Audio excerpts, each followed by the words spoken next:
am the son of a people or a nation which has suffered from colonialism for 3 centuries and a half.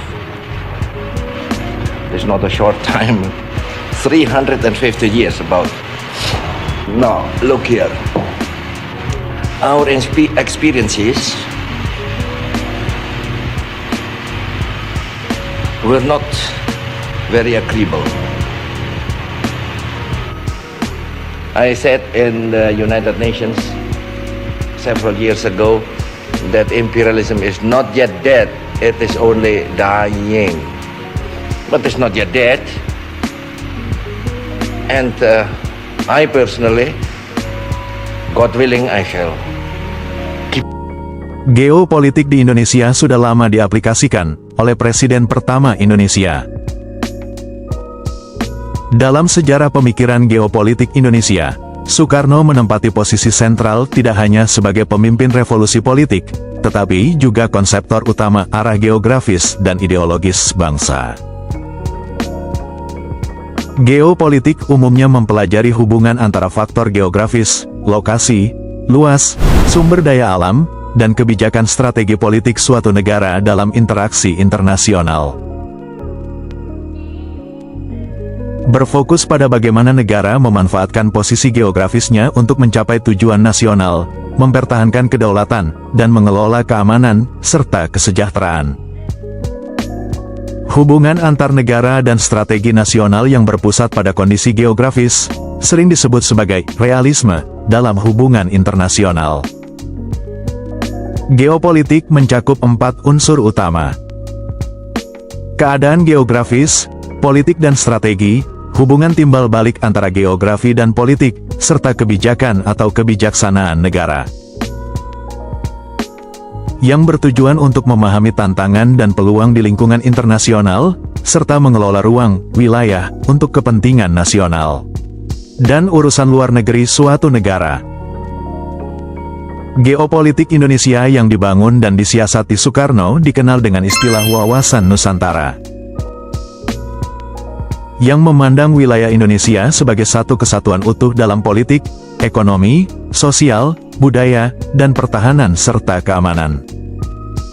Kesepakatan negara yang saling menguntungkan yang mencakup penguasaan wilayah, kepentingan nasional, serta interaksi antara kekuasaan, pengetahuan, dan geografi. Ringkasnya, geopolitik adalah cara pandang suatu bangsa mengenai diri dan tanah airnya, sebagai negara kepulauan atau wilayah daratan yang strategis dalam pergaulan dunia. Dit Indonesische volk dat zoveel mankrachtig, dat zo rijk is, dat zo'n strategische liggings heeft. Strategisch politisch, strategisch geografisch, strategisch economisch, strategisch cultureel. We staan hier dat saat op een viersprong, kruispunt van wegen tussen Azië en Australië, tussen de Pacific Oceaan en de Indonesische Oceaan. Daar zitten we mee.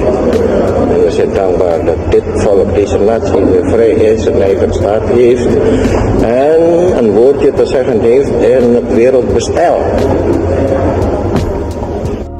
Pemikiran Soekarno, 2 langkah lebih maju untuk masa depan Indonesia yang dibangun waktu itu. Soekarno memahami sejak awal, bahwa bangsa Indonesia bukan terbentuk semata dari administrasi atau kesamaan etnis, tetapi dari satu kesatuan geografis, ekologis, dan historis yang unik. Yakini, sebuah negara maritim yang ditaburi pulau-pulau di antara 2 benua dan 2 samudra.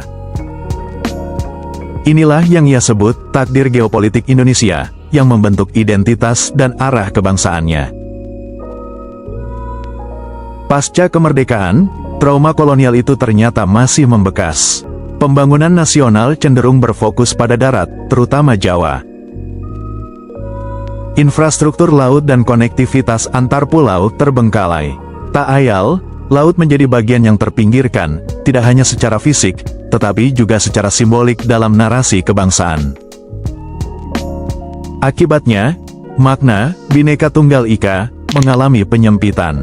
Kita hanya merayakan Bhinneka, tapi kehilangan makna Ika, yaitu kesatuan yang dibentuk oleh ruang laut.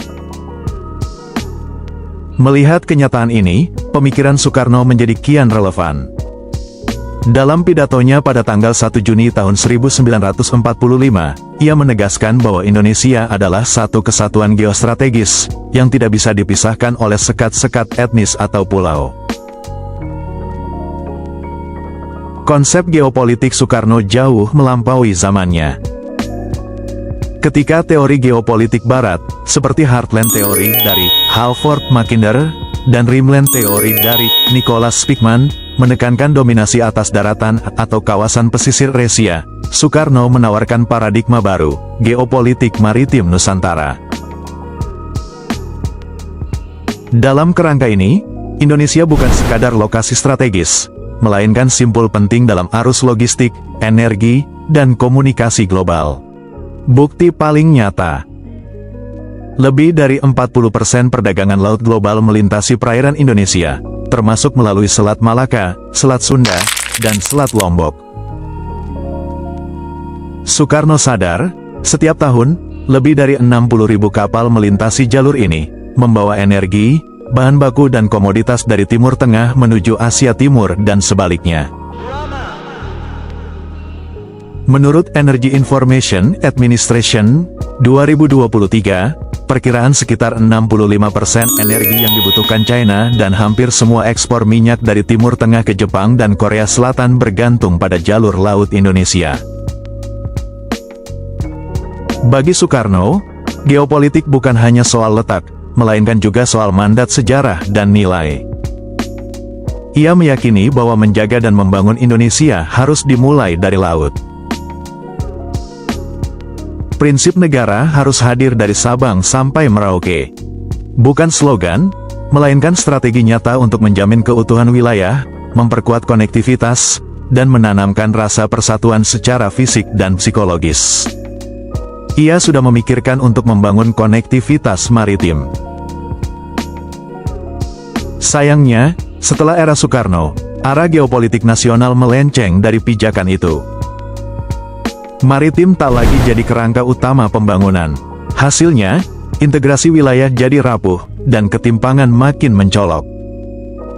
Padahal, Soekarno telah mengingatkan, mempertahankan Indonesia bukan soal memperkuat pusat kekuasaan, melainkan memastikan seluruh ruang maritimnya terhubung secara fungsional, ekonomis, dan simbolik.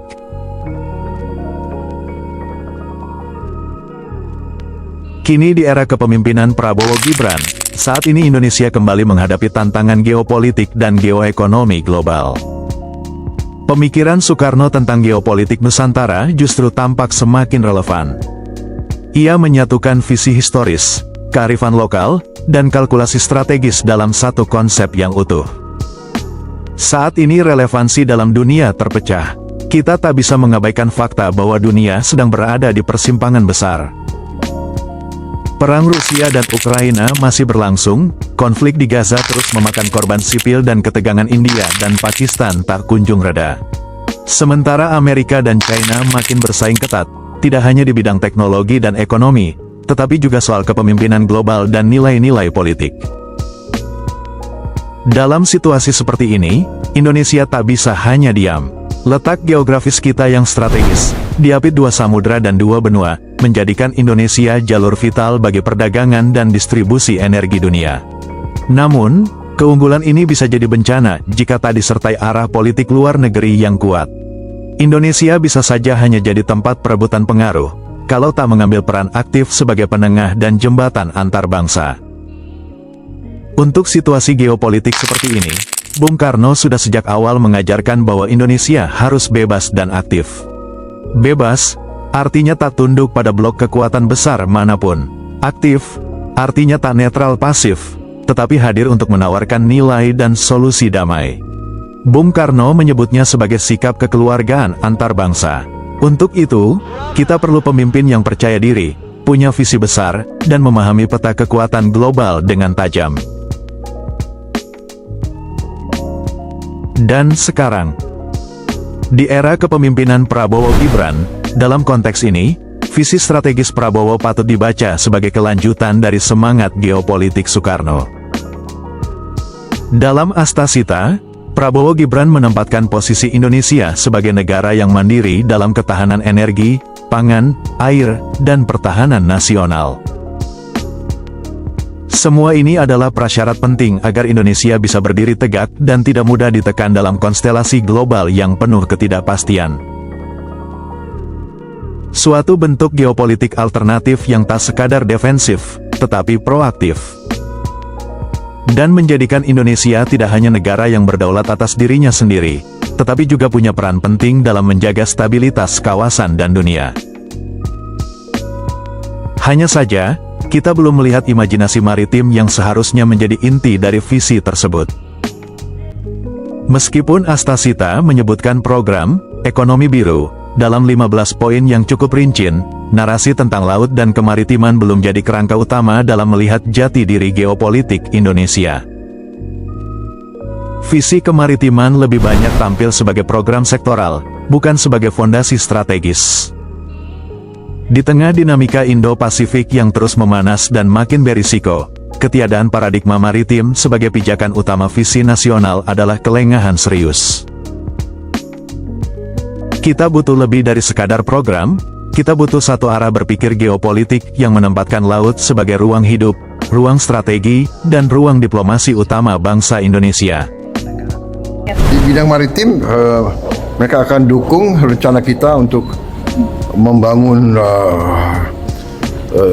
pertama 1.500 kapal ikan, karena kita mau besar-besaran investasi itu. Kita mau perbaiki desa-desa nelayan kita. Kita ingin meningkatkan kualitas hidup para nelayan kita. Kita ingin meningkatkan konsumsi protein rakyat kita. Jadi ini sangat strategis bagi kita. Ya, ini sangat akan mempercepat pertumbuhan dan kemajuan ekonomi kita, khususnya di bidang maritim. Dan saya ingatkan, 3/4 tanah air kita itu adalah laut. Ya, dan konsumsi protein kita oleh rakyat kita masih terlalu rendah. Kita ingin tingkatkan untuk lebih baik. Visi Prabowo Gibran akan memiliki nilai strategis yang utuh bila mampu menjadikan laut sebagai poros orientasi, bukan sekadar pelengkap narasi. Indonesia sebenarnya tak kekurangan modal untuk menjadi kekuatan besar yang bermartabat. Kita punya segalanya: doktrin politik luar negeri yang bebas dan aktif, posisi geografis yang sangat strategis, rekam jejak solidaritas global sejak konferensi Asia-Afrika, serta warisan budaya maritim yang menyatukan ribuan pulau dan komunitas bangsa. Visi dan misi geopolitik Prabowo Subianto yaitu membangun kemandirian bangsa dalam menegaskan swasembada pangan, energi, dan air untuk menghadapi tantangan rantai pasok global. Hilirisasi industri, meningkatkan nilai tambah produk dalam negeri melalui pengolahan sumber daya alam secara mandiri. Pertahanan, salah satu poin yang paling mencolok dari Pak Prabowo. Memperkuat sistem keamanan untuk menjaga kedaulatan negara, khususnya di wilayah perairan strategis seperti Laut Natuna Utara. Diplomasi yang bebas dan aktif, membawa pengaruh Indonesia di kancah global dengan pendekatan tenang namun tegas untuk memperjuangkan kepentingan nasional. Persatuan dan kemajuan ekonomi, mendorong persatuan nasional dan kolaborasi elit untuk mengelola kekayaan negara agar dapat dinikmati oleh seluruh rakyat. Prabowo juga menekankan pentingnya memaksimalkan potensi Indonesia yang kaya untuk keluar dari middle income trap dalam waktu terbatas.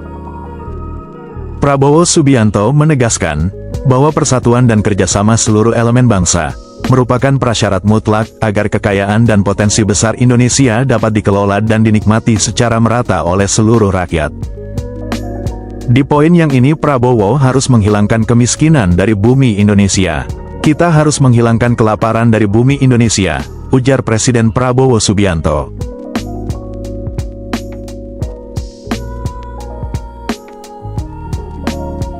Prabowo Subianto menyampaikan bahwa ajaran untuk hidup rukun dan saling menguatkan tidak hanya bernilai religius, tetapi juga sejalan dengan analisis geopolitik global. Ia mengungkapkan bahwa para pakar internasional memandang Indonesia sebagai negara yang sangat kaya dan berpotensi besar. Ia juga menyebut berbagai kajian yang menempatkan Indonesia berpotensi menjadi negara keempat terkaya di dunia. Namun, Presiden menekankan bahwa potensi tersebut hanya dapat terwujud dengan syarat utama, yaitu persatuan bangsa dan kolaborasi para elit nasional. Prabowo dan Gibran percaya pada prinsip ekonomi Pancasila. Ini adalah paham ekonomi yang mengambil esensi terbaik dari kapitalisme dan sosialisme. Paham ekonomi yang membuka lebar kesempatan berinovasi dengan kebebasan pasar, tetapi juga memperhatikan dan menjamin jaring pengaman sosial untuk masyarakat yang paling lemah. Paham ekonomi Pancasila seperti prinsip-prinsip ekonomi yang religius dan wujudkan persatuan nasional. Ekonomi yang menjunjung tinggi kemanusiaan. Ekonomi yang berpihak pada kepentingan nasional, ekonomi yang egaliter, sederajat, dan kerakyatan, ekonomi yang berkeadilan sosial. While the world had faced tightening financial conditions, trade tensions, and political uncertainty, Indonesia continues to grow.